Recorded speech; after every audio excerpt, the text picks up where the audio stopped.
Alors il n'y a pas que les métropoles qui doivent surveiller la bétonisation de leur sol. Exemple à Saint-Dionysie dans le Gard où là-bas la mairie a carrément racheté des terres pour éviter qu'elles soient bétonisées. On regarde. La mairie de Saint-Dionysie va plus loin.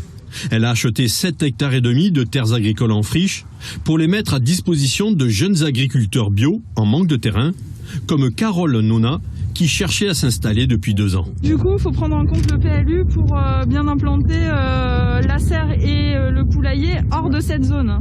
Oui, c'est ça, donc ce serait plutôt dans ce petit carré-là. Voilà, petit carré-là, voilà. Ok. Voilà.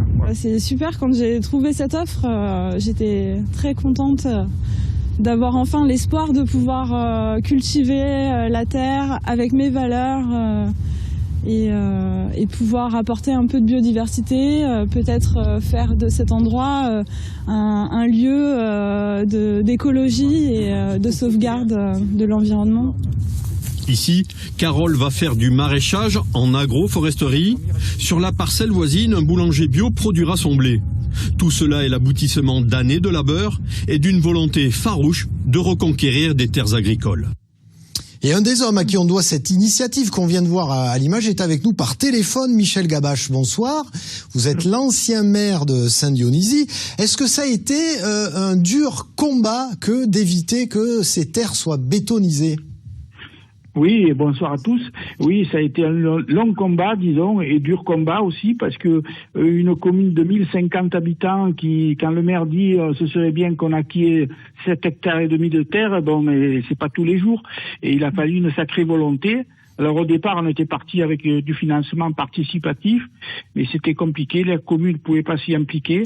Alors on s'est tourné vers une SIC, avec 4 collèges, dont un collège des collectivités, un collège des exploitants, un collège des particuliers militants et un collège des consommateurs. Michel Gabache, est-ce que de votre point de vue, les collectivités, les maires font assez justement pour éviter que leur commune se retrouve encerclée de béton et ne respire plus ?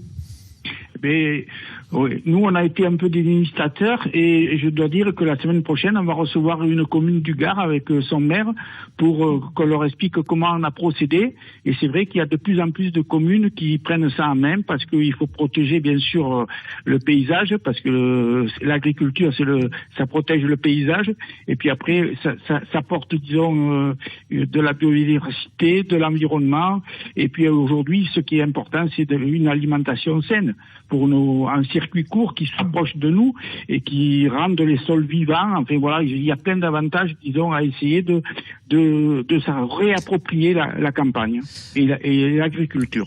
Merci à vous. Restez avec nous, Michel Gabache. Valérie Masson, on vient de le voir. Est-ce qu'il faut surveiller également, au-delà des villes, tout simplement les campagnes et les espaces ruraux, vérifier qu'ils restent aussi suffisamment, entre guillemets, oxygénés ? Aux abords des villes, effectivement, si les villes ont tendance à s'étendre, elles vont surchauffer d'autant plus. Par exemple, les villes américaines, en général, ont 1 ou 2 degrés de plus d'îlots de chaleur que les villes européennes parce qu'elles sont plus étalées. Donc ça impacte les zones rurales proches des villes, mais aussi même le centre-ville. De votre regard du réseau Agriville, justement, on les voit bien, c'est au-delà des métropoles, même les villes moyennes qui s'étalent aujourd'hui.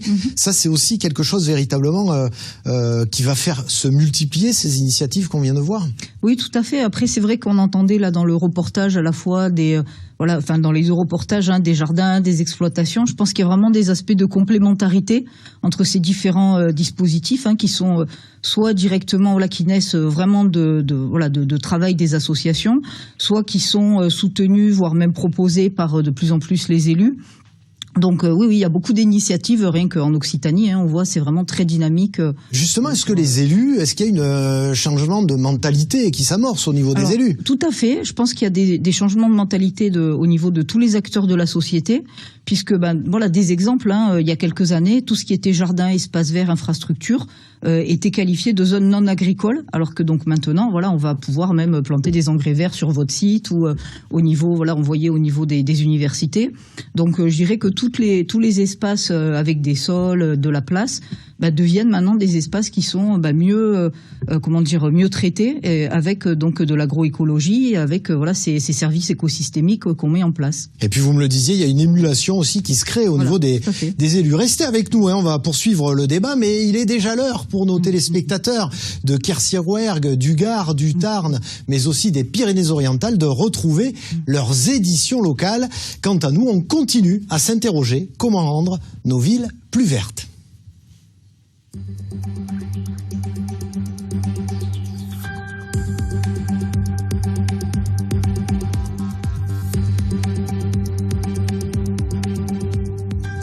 Comment rendre nos villes plus vertes? On poursuit le débat avec nos invités, avec la loi climat qui fait la une actuellement et qui est débattue par les parlementaires. Michel Gabache, vous qui à Saint-Dionysie dans le Gard avez évité la bétonisation d'hectares et d'hectares de terres agricoles autour de votre village, est-ce que de votre point de vue cette loi climat prend suffisamment en compte justement d'éviter de bétoniser nos communes? Je sais pas, je suis pas au courant de tous les détails, mais je sais que sur 149 propositions que la commission avait fait, il y en a apparemment 46 qui ont été retenues, et on espère que les parlementaires vont faire leur travail, disons, pour amender pas mal ces textes et leur rendre quand même une grande ambition, quoi, parce que là, l'ambition, elle est pas terrible, quoi, à mon sens, quoi. Voilà. Oh. En faisant court, quoi. Ah oui, en faisant court. En sachant que, vous nous l'avez bien dit, vous en avez inspiré d'autres, et on espère que vous recevrez beaucoup, justement, de visites pour suivre votre exemple. Comment vous